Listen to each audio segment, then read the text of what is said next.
When you let something like Catholicism dominate every aspect of your life, this is what you get.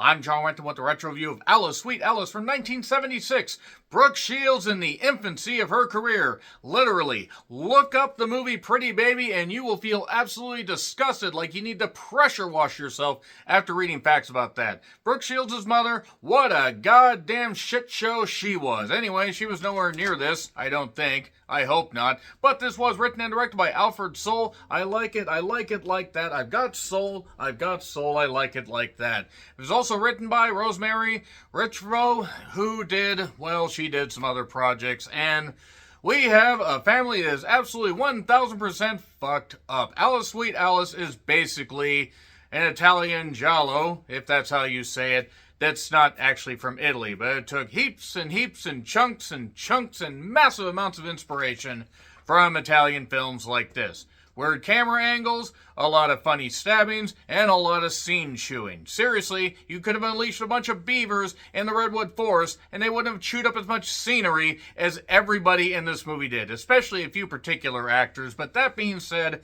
this movie is almost 50 goddamn years old, and you know what, to be perfectly honest, it's not the best, but it's actually fairly decent, with a pretty good, crazy explanation for why certain things took place. So Brooke Shields doesn't make it very long in this movie. Sorry, spoilers, the movie has been out for almost 50 years, as I said. You have Paula E. Shepherd, who plays Alice in a movie called Alice, Sweet Alice. My God, it wasn't just a title. We're actually getting deep into the meta, as the kids say.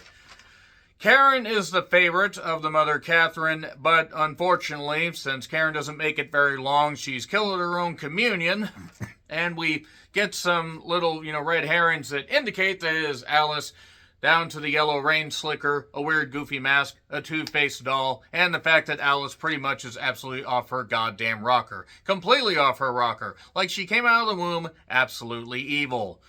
So the father isn't in the picture as far as living with them, but he shows back up. His name's Dominic, or Dom for short. Not Dirty Dom. We are not getting into the minutia of current WWE. More in the pity. That would absolutely be very difficult, considering that Dominic wasn't even born anywhere near 1976. But oh yes, now we get, some crazy investigation into why Alice did what she did and what's actually going on. Alice swears up and down that she didn't do it. And then they eventually find out more about this mystery and find out that certain aspects of their life could be history. Alice, Sweet Alice Tales, woohoo. So yeah, it's certainly messy. The narrative honestly doesn't make a ton of fucking sense if you try to break it down. But for good world building and for the scene chewing, that absolutely made me laugh. There is one scene in the hospital between the character Annie and Catherine that is absolutely astonishing. I was dying laughing while watching this because it was just amazing. And that was right after this attack scene where there was a knife stabbing and stuff like that, and it was on the stairs. There's also this creepy guy that's like straight out of the Marlon Brando late era playbook. The guy named Alfonso that had 3 cats. I hope the cats had a healthy life. There was one part where a cat was used as a way to get away from creepy Alfonso because he seemed to like little girls. Like, oh, well, he deserved to die. But yes, the eventual explanation for this movie, I guess, sort of makes sense. It does actually tip its hand a little bit early as to what could be going on, because you actually don't, you get the idea it could be Alice, but maybe it's not, maybe it is, So it is on Amazon for free if you want to check it out. I'm going to get into spoilers, that's all I got to say. There you go. I mean, I don't usually put spoiler sections in retro reviews, but I decided, for those that have not seen this, I decided I would do that. So we get a bit of background between Karen and Alice. Karen is getting her, veil and dress for her first communion. I do have to say, by the way, that Catherine is a terrible mother. Now, Linda Miller plays a great, character here, but terrible mother. Doesn't think that there's anything wrong with her kid that clearly has issues. Now, Karen is a goddamn raging bitch also. But yeah, Alice has her own, shrine in the basement with a doll and masks and stuff like that, and a weird, creepy, it's clear-ish, but it's got, blush on it. It's almost like a weird clown mask, so it's just off-putting enough. And the landlord is this guy, Alfonso, that has these 3 cats, and is very creepy. Also, he only seems to have these people as tenants It's not much of an apartment complex. And, basically, Brooke Shields is killed at her own communion. And, by somebody in the mask and the rain slicker and stuff like that. And it is, it's set on fire. The casket's literally set on fire. And also, I don't know why this made me laugh, but Antonino Rocca has a brief role in this as a funeral director. Yes, longtime wrestling fans will be shocked to know that. He actually had a few roles before his untimely death a little bit later in this decade. But yes, that Antonino Rocca, who was in the goddamn Madison Square Garden main events before Bruno Sammartino, and then went against Vince Sr. when he worked for Jim Crockett Promotions and then got into films and stuff like that. But nevertheless, Alfonso basically talks about, oh, your sister's dead. Well, God always takes away the pretty ones. Feel like pressure wash showering after that. Feel so dirty. So yeah, Annie, the aunt, the auntie as it were, Auntie Annie, that had to have been a cruel joke on set, is upset at how Alice has been acting. And to be fair, Alice was acting like a bitch. Everybody's just a little bit too unsettled. Like, yes, there's the death of the kid. That would naturally unsettle people, especially the parents. But just something about it just feels off. Like, it's just the overacting, the scene chewing. But Father Tom, by the way, good performance by this man. He's a little bit, he's a little bit, like, off-center about this. Like, he wants to be resounding or steadfast in his faith, but he also senses that something is a little bit wrong. There is a character named Mrs. Trudoni. Very Italian, very devout, to the point she goes insane. By the way, Mrs. Trudoni actually is the killer. Why? I will explain why here in a second. Alice ends up eventually getting put in an institution, shall we say. She doesn't understand why she's being locked away, but she has been acting weird. She took the lie detector test stuff, and that turned out actually to show that she has done stuff. She didn't end up killing Karen.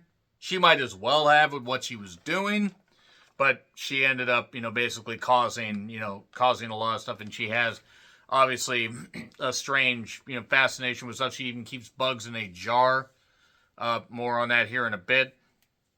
What, I told them it was Karen, but they didn't believe me.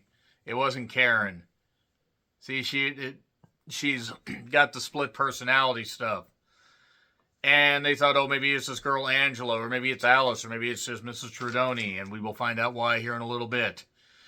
Then there's a character named Angela that ends up calling Dominic, and basically ends up, confessing all this stuff, and then, well, she runs away, and gets stabbed and rocked and everything, and it involves a necklace that was given to Karen, and this person keeps saying, it's mine. It's actually Mrs. Trudoni. And it turns out the reason she's doing this is her daughter died at her first communion. And that's like a way where God is, putting the sins of the parents on the children. So, yeah, everything's not exactly going too good in her world. Meanwhile, we get investigative work by Detective Whitman. We do get Louisa Horton as a doctor, very briefly, and essentially Mrs. Trudoni doing this just because she had, she lost her daughter, and she's like, okay, I'm just going to snap, I get it, I get it that you would probably be sent off to the deep end, losing your child like that, but maybe don't take someone else's child.